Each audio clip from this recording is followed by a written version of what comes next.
Convido você ao texto que já foi mencionado aqui essa noite. Não tem como numa cantata linda dessa nós não usarmos esse texto. Isaías 9, e nós vamos ler apenas o verso 6. Isaías 9, apenas o verso 6.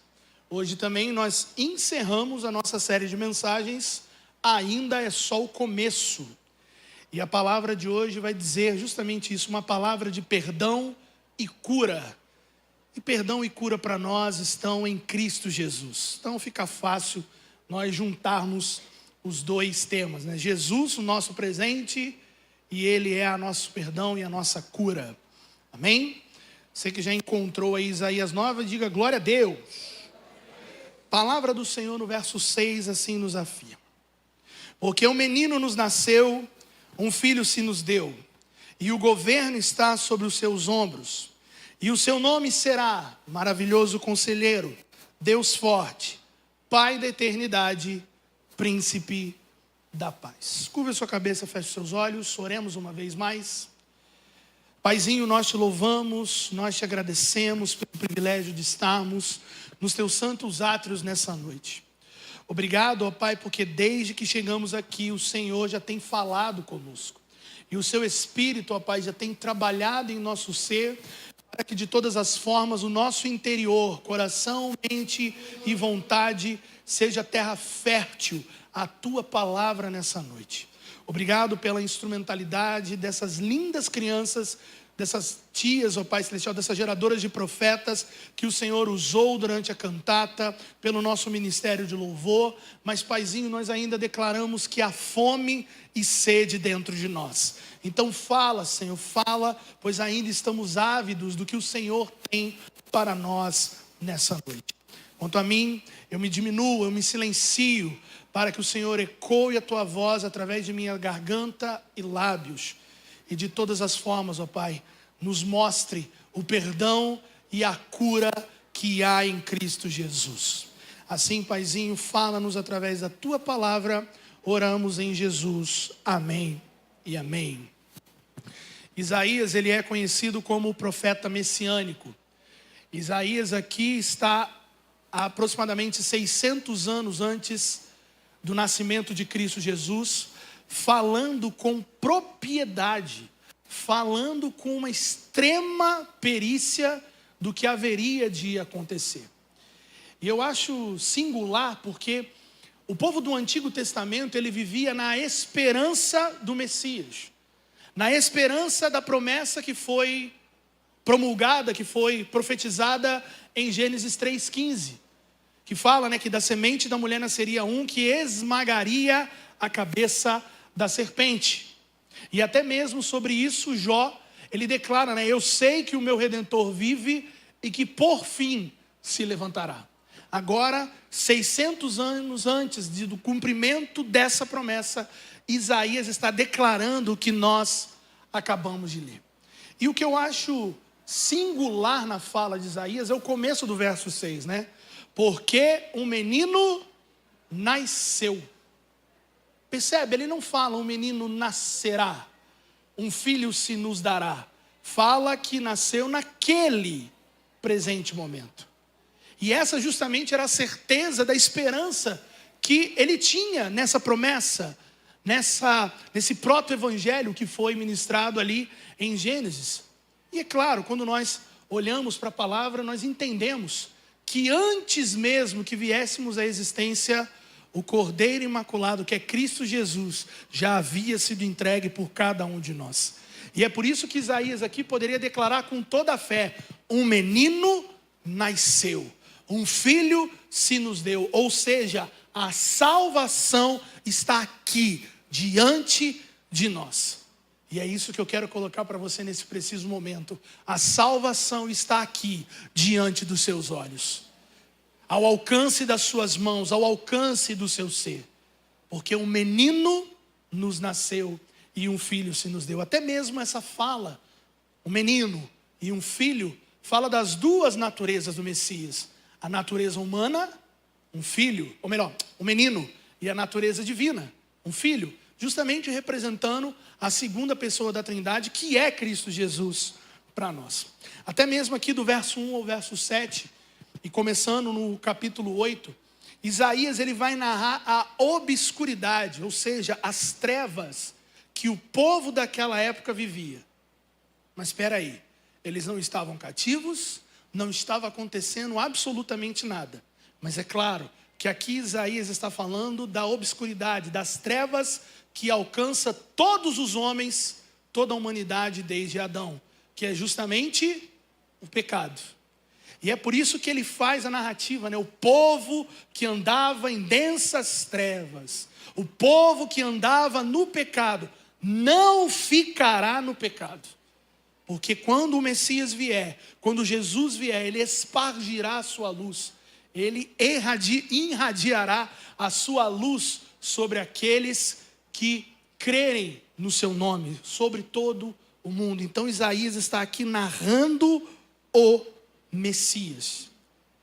E eu acho emblemático demais, porque Isaías aqui ele vai usar nomes que só dizem respeito ao Messias, que são maravilhoso conselheiro, Deus forte, Pai da eternidade, príncipe da paz. São nomes compostos, né? Mas se nós dividirmos as palavras, você vai ver que todas as 8 palavras aqui se encaixam em Cristo Jesus. Quer ver? Vamos fazer aqui um exercício ainda nessa introdução, né? Jesus, ele é maravilhoso. Jesus, ele é conselheiro. Jesus, ele é Deus. Jesus, ele é poderoso ou forte. Jesus, ele é Pai. Jesus, ele é a eternidade. Jesus, ele é príncipe, no sentido de realeza, no sentido de honra. E Jesus, ele é a paz. Você vê que todos os 8 títulos aqui encaixam-se em Jesus. Mas esses nomes compostos que aqui Isaías está usando, não vai ser usado em nenhum outro, ou melhor, referente a nenhum outro, a não ser Cristo Jesus. Porque esse nome aqui consiste em uma série de títulos de honra que pertencem somente ao Messias. E esses nomes mostram a capacidade real do Messias, expressando principalmente suas qualidades e seu governo. Então, todos esses nomes demonstram a dupla natureza, melhor dizendo, de Jesus, sua natureza humana e sua natureza divina. E 2 desses 4 nomes falam a respeito de quem o Messias é, e os outros 2 falam a respeito do que o Messias faria, ou da obra que o Messias realizaria. Pois bem, aqui eu paro e digo o seguinte, que esses 4 nomes revelam para nós que em Jesus nós temos todo o perdão e toda a cura que nós precisamos.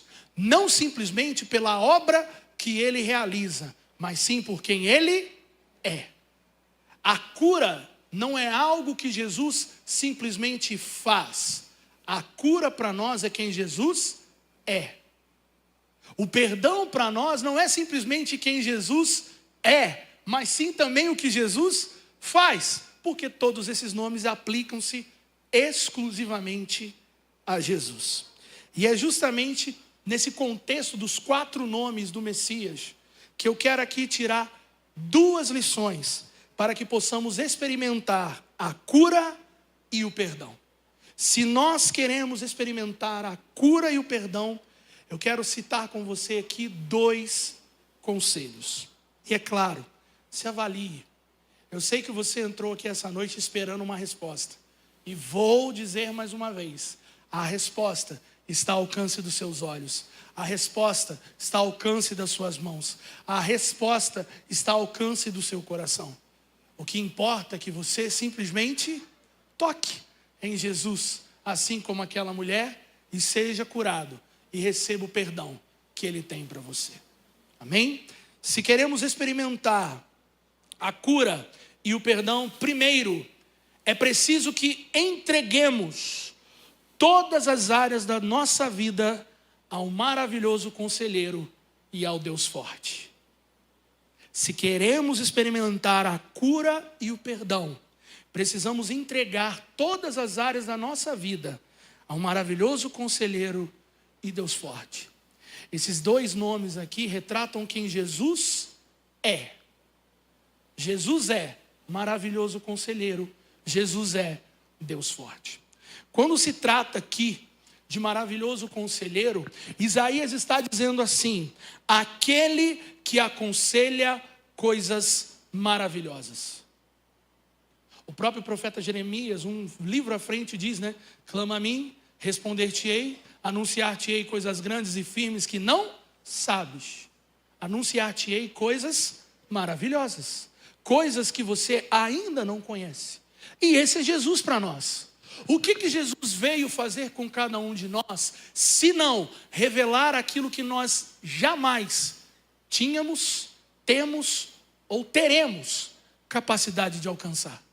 Se não conselhos maravilhosos. E é por isso que até mesmo a fala de Cristo Jesus diz: Pai, eu te louvo porque o Senhor escondeu daqueles que acham que sabem, daqueles que pensam que sabem, e revelou aos pequeninos, a todos estes pequeninos, incluindo a minha e a sua vida. Foi isso que Jesus veio, revelar a nós o que nós não conseguiríamos compreender, que se trata da cura e do perdão. Será que em sã consciência pensaríamos que um dia poderíamos ser perdoados dos pecados que cometemos? Será que teríamos a capacidade humana de perceber a cura que está a nosso alcance? De forma alguma. Sem Jesus, sem chance. Mas essa mesma expressão que aqui Isaías usa, também significa maravilhoso em conselhos. Ele não é simplesmente aquele que aconselha coisas maravilhosas, mas ele também é maravilhoso em conselhos. O que é isso? Você já conversou com uma pessoa querendo uma resposta, pedindo uma ajuda? Você está lá no meio de um problemão, e aí você chega naquela pessoa esperando algo que vai direcionar, algo que vai nortear a sua vida. Aquela pessoa vai e diz duas palavras e você: uau, é isso! Primeiro você fica maravilhado, mas você enxerga: que conselho bom! Era justamente isso que eu precisava. Esse é Jesus para nós. Quem que nós precisamos além de Jesus? Nós declaramos por diversas vezes sobre esse altar: se nós não o temos, nós não temos nada. E aqui nós encontramos um grande erro nosso. Às vezes, para resolver certas questões de nossa vida, às vezes para resolver certas situações, a gente vai e faz primeiro. Ou a gente vai e busca o homem, busca algum poder dessa terra para resolver, sem antes procurar o maravilhoso conselheiro. Procurar aquele que é maravilhoso em conselhos. Em nome de Jesus, você saia daqui hoje mudando radicalmente esse pensamento dentro de você. Antes de agir, antes de buscar qualquer força, antes de fazer o que quer que seja, eu vou primeiro ao maravilhoso conselheiro. Eu vou ouvi-lo e vou obedecê-lo. Te garanto, 99% dos seus problemas se acabam aqui, quando você ouve o maravilhoso conselheiro. E eu acho esplêndido porque Isaías aqui ele está usando a figura de um lavrador. Como assim um lavrador? Um cultivador? Um fazendeiro, que seja. Porque assim como o lavrador se adapta aos diversos terrenos que ele tem que cultivar, os conselhos do maravilhoso conselheiro alcançam, independente de qual seja a terra que está no meu e no seu coração. Talvez seja um terreno pedregoso, talvez seja um terreno encharcado, talvez seja um terreno desértico.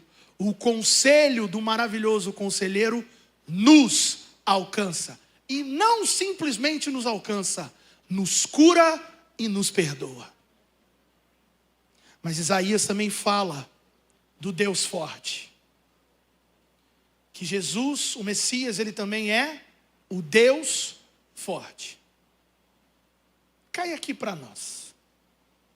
Hoje, entendermos isso é chover no molhado. Todos que estamos aqui, todos que estão acompanhando a live, sabem que Jesus é Deus forte. Mas seja transportado comigo para a época de Isaías, para a época em que Jesus nasceu. Quantos outros ditos fortes deuses existiam? Aos milhares, às pencas. Mas o detalhe, até mesmo que eu posso ressaltar para você, é o que se falava a respeito dos faraós do Egito. Eles eram considerados deuses, mas somente Jesus era o Deus forte. E essa palavra significa para nós que Ele, e somente Ele, é o soberano. Não há ninguém acima, nem ninguém ao lado dele. Ele é o soberano. É isso que Isaías aqui está demonstrando. Ele tem a mesma essência do Criador, do Espírito, porque eles são triunos, né? São uma pessoa, ou melhor, um só Deus, subsistente em três pessoas. Deus forte aqui significa Deus poderoso. E quem mais é poderoso para me curar e para te perdoar? Quem mais é poderoso para te curar e me perdoar, a não ser Jesus? Até mesmo dá-se a entender aqui também nessa parte, que Isaías está dizendo assim que, enquanto Deus forte, Jesus, o Messias, é um guerreiro poderoso em façanhas. Um guerreiro poderoso em façanhas. Fiz essa mesma pergunta no culto das 5, então vou repetir agora. Por que Jesus foi crucificado? Aí você vai pensar aí, pelo meu pecado, pastor. Certa resposta. Ele foi crucificado pelo meu e pelo seu pecado. Mas quando você põe os olhos na ótica humana, Jesus foi crucificado por uma traição, que foi culminada em Judas, mas foi pensada pelos doutores da lei da época. Simplesmente porque Jesus não era o guerreiro militar que eles esperavam. Simplesmente porque Jesus não veio, de uma vez por todas, libertá-los do domínio de Roma. Levantarem espadas, arrumar um exército e ir contra Roma e pôr o povo livre. Lembre-se que nessa época que Jesus nasce, Israel está subjugada pelo Império Romano. Então, já que Jesus não é o que eu preciso, vamos matá-lo. Só que o que eles não entendiam é o que Isaías está aqui declarando, que Jesus, ele é um guerreiro poderoso em façanhas, não simplesmente humanas, mas sobrenaturais. Porque ele veio sim nos libertar de um poderio, o poderio do pecado e o poderio da morte. E foi isso que ele fez, cravando os dois na cruz do Calvário. E é por isso que as epístolas vão declarar a vitória de Jesus, quando assim afirma: onde está, ó morte, a sua vitória? Onde está, ó morte, o seu aguilhão? O aguilhão da morte é o pecado. E ambos foram cravados na cruz do Calvário. E hoje, eu e você somos perdoados e somos curados. O maravilhoso conselheiro, o Deus forte, o Deus poderoso. Se nós queremos experimentar a cura e o perdão para as nossas vidas, precisamos entregar todas as áreas da nossa vida ao maravilhoso conselheiro e ao Deus forte. Precisamos entregar todas as áreas da nossa vida a Jesus. Olha o que nos afirma Mateus 16, verso 25 e 26. Pois quem quiser salvar a sua vida, a perderá. Mas quem perder a sua vida por minha causa, Jesus dizendo, a encontrará. Pois o que adianta o homem ganhar o mundo inteiro e perder a sua alma? Ou o que o homem poderá dar em troca da sua alma? O perdão que você espera, a cura que você almeja, está em Cristo Jesus. Sabe o que você precisa fazer hoje? Entregar sua vida para Ele. Porque tudo o que precisava ser feito, tudo o que precisava ser realizado, já foi quando aquele menininho nasceu. Porque aquele menininho naquela manjedoura era ninguém mais, ninguém menos que o soberano do universo, se despindo de sua glória, se vestindo de carne, para que eu e você hoje tivéssemos perdão e cura.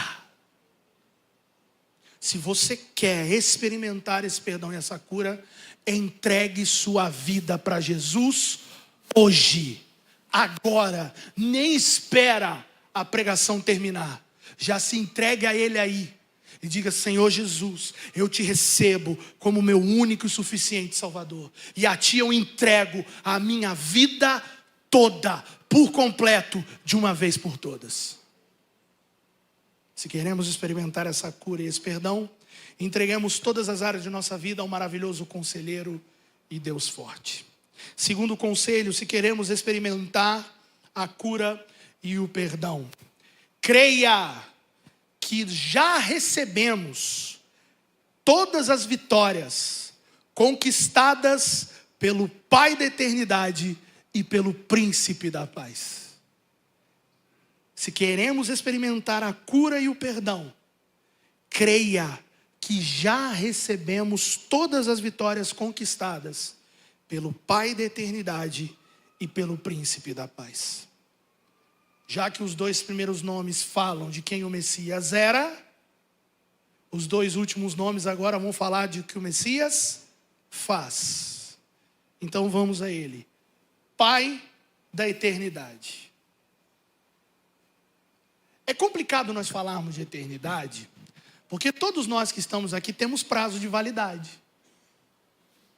Assim como nos afirma a ciência, a biologia, nós nascemos, crescemos, reproduzimos, envelhecemos e morremos. Então nós temos um prazo de validade. E há de ser um dia, o Senhor vai chamar a nossa senha e nós vamos nos encontrar com Ele. Que não seja necessária a morte, que Ele venha nos arrebatar, amém? Mas nós temos prazo de validade. E quando a gente fala de eternidade, a gente tem essa dificuldade. Mas agora, eu vou te dar um exemplo para que você nunca mais tenha problemas em responder o que é eternidade. A eternidade não é um tempo. A eternidade é uma pessoa. A eternidade é Jesus. Nunca mais se esqueça disso. A eternidade é Jesus. Porque antes de tudo, Ele era. Hoje, Ele é. E quando tudo terminar, Ele continuará sendo o eterno, o soberano, o Pai da eternidade. A eternidade em pessoa. Mas talvez você esteja confuso. Eu acabei de falar para você que esse nome agora está falando do que Ele faz, só que eu estou só falando para você quem Ele é. Está vendo como os nomes encaixa tudo certinho aí? Mas além dele ser a própria eternidade, o que Isaías aqui está dizendo é que Ele, além de ser a eternidade, Ele é o doador da eternidade. Aquele que gera, aquele que entrega como um presente a eternidade para aqueles que nele creem. É por isso que, por mais que hoje você tenha prazo de validade, você não pertence à morte, você pertence à eternidade. Porque Jesus já te garantiu isso na cruz do Calvário. É por isso que podemos declarar com toda a fé que um dia estaremos com Ele na glória, na eternidade, no seu reino. Mas o ponto principal dessa declaração aqui não é a eternidade em si, mas sim alguém que age como Pai. para o seu povo. Jesus é o Pai da eternidade. Ele é a eternidade, mas Ele também é Pai. É por isso que antes mesmo que os braços humanos de seu pai e mãe te pegassem no colo, na eternidade era Ele que já embalava você. Era Ele que olhava nos seus olhos e dizia do propósito que você tem. E desde então Ele continua sendo nosso Pai. Porque uma das grandes falácias, uma das grandes artimanhas, uma das grandes armas do pecado contra nós é a orfandade. E o primeiro órfão, a saber, o diabo, tem tentado gerar isso em nós. Colocar isso dentro dos nossos corações que somos órfãos, que fomos abandonados, que Deus criou todas as coisas, virou as costas por ter se decepcionado com o homem e foi embora. Não creia nessa ideia idiota, agnóstica. Não creia nisso. Sabe por quê? Porque Ele ainda é seu Pai. Você é filho. Aquilo que a gente sempre faz aqui, né, IPA? Quem é você, IPA? Filho amado do Pai. Do Pai. Você é filho e você tem um pai. Você não é uma obra de chocadeira. Você foi amado antes do ventre da sua mãe. Você foi amado no ventre da sua mãe. Você é amado hoje e até a eternidade você continuará sendo amado. Creia que a eternidade é sua herança. Creia que o príncipe da paz que foi à cruz já te garantiu a eternidade. Não é uma hipótese, é uma certeza. O que te compete hoje? Crer e receber.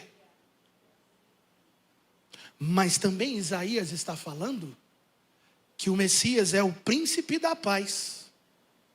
Príncipe aqui eu já te expliquei. Da ideia de realeza, não dá ideia aqui de hierarquia, né? Jesus o segundo em comando, não, porque o Pai, o Filho e o Espírito Santo são iguais, ok? Então aqui está falando de nobreza, está falando de realeza, mas também está falando daquilo que todos, os aproximadamente 8 bilhões de habitantes do planeta Terra desejam: paz. Tudo que o homem mais quer é paz. É por isso que nós podemos não ser os mais ricos, podemos não ser os mais poderosos, podemos não ser os mais famosos, os mais bonitos, os mais legais. Mas se nós temos paz, nós temos absolutamente tudo. Você precisa de dinheiro? Claro, o Pai sabe disso. Mas pode faltar o dinheiro se você estiver em paz. Você pode passar necessidade, mas se você estiver em paz. Porque a paz para nós não é um sentimento. A paz para nós é uma pessoa. E o mesmo Jesus, poucos momentos antes de ser capturado e sentenciado ao lenho cruento, à cruz, Ele vira aos seus discípulos e diz assim: a minha paz vos dou. Deixo-vos a paz, a minha paz vos dou, não vou lá dou como o mundo a dá.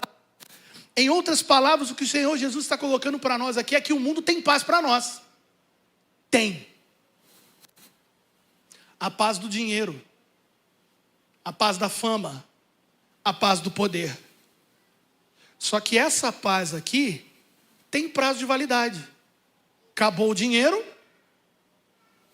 acabou o poder, acabou a fama, mas a paz que Jesus dá para nós é de eternidade a eternidade, porque Ele é a eternidade. E não é qualquer paz, é uma paz real, é uma paz nobre. É por isso que nós podemos olhar aquele texto, no meio da tempestade, Jesus na proa do barco, fazendo o que, gente? dormindo. O texto afirma que o barco estava prestes a virar. E Jesus estava lá na proa, dormindo. Sabe por quê? Porque a tempestade estava fora, não dentro de Jesus. E é por isso que nós hoje podemos, depois de um dia atribulado, de um dia corrido, colocar a nossa cabeça num travesseiro e dormir em paz. Porque o próprio Salmo vai nos afirmar que em paz me deito e logo pego no sono. Porque o Senhor cuida de mim. Porque o príncipe da paz mora em mim. E o mesmo Salmo vai nos afirmar que o Senhor dá aos seus enquanto eles estão em paz. Você está lá em paz, tranquilo, não fazendo absolutamente nada. E a paz do Eterno está invadindo o seu coração. O sentido completo aqui desse príncipe da paz é que essa paz, que é Jesus, e que Jesus concede, assim como a eternidade, ela dá saúde para a alma doente. Em outras palavras, ela é a cura que eu e você precisamos. A paz de Jesus, Jesus é a cura que a minha e a sua alma precisa. Também significa um relacionamento forte e sadio com Deus. Antes, nós éramos inimigos.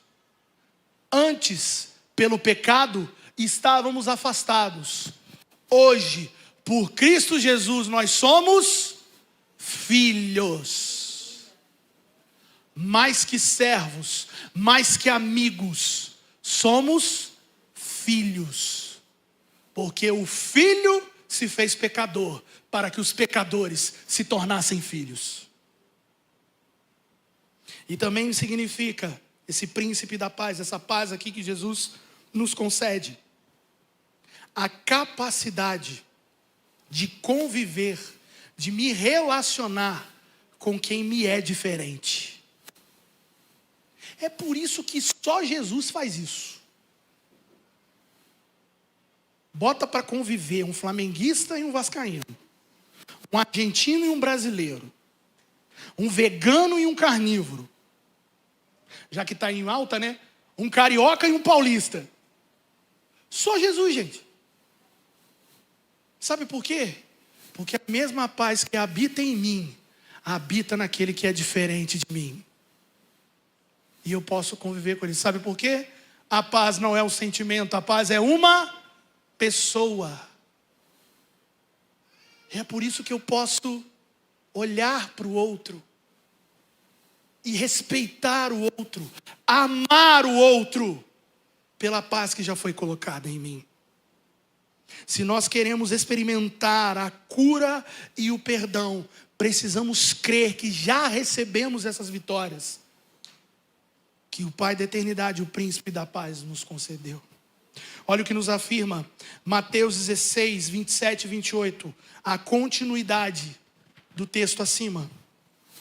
Pois o Filho do Homem virá na glória de seu Pai, com os seus anjos, e então recompensará a cada um de acordo com o que tenha feito.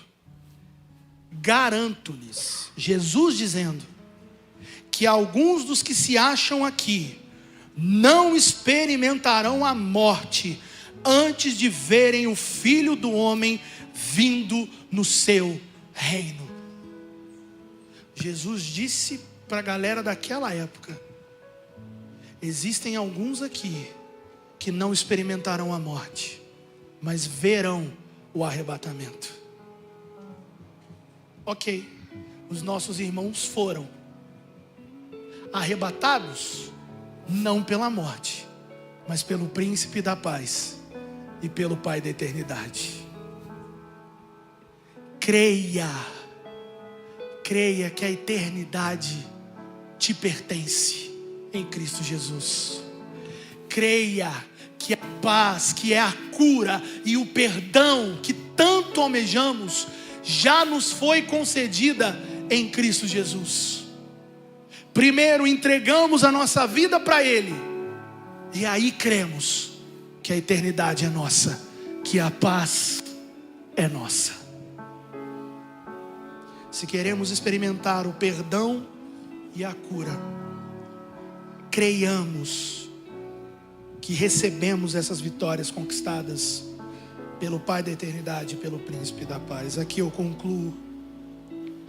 Deus tem uma nova história, cheia de perdão e cura, para cada um de nós aqui essa noite. O que precisamos fazer?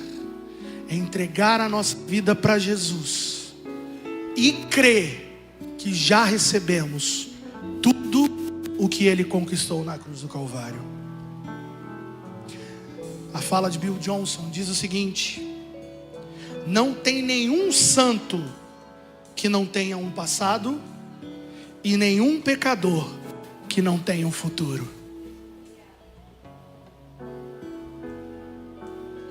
O seu passado pode ter sido de pecado até aqui, mas se hoje entregarmos as nossas vidas para Jesus, crendo, o nosso futuro será junto com o maravilhoso Conselheiro, Deus forte, Pai da eternidade, Príncipe da paz.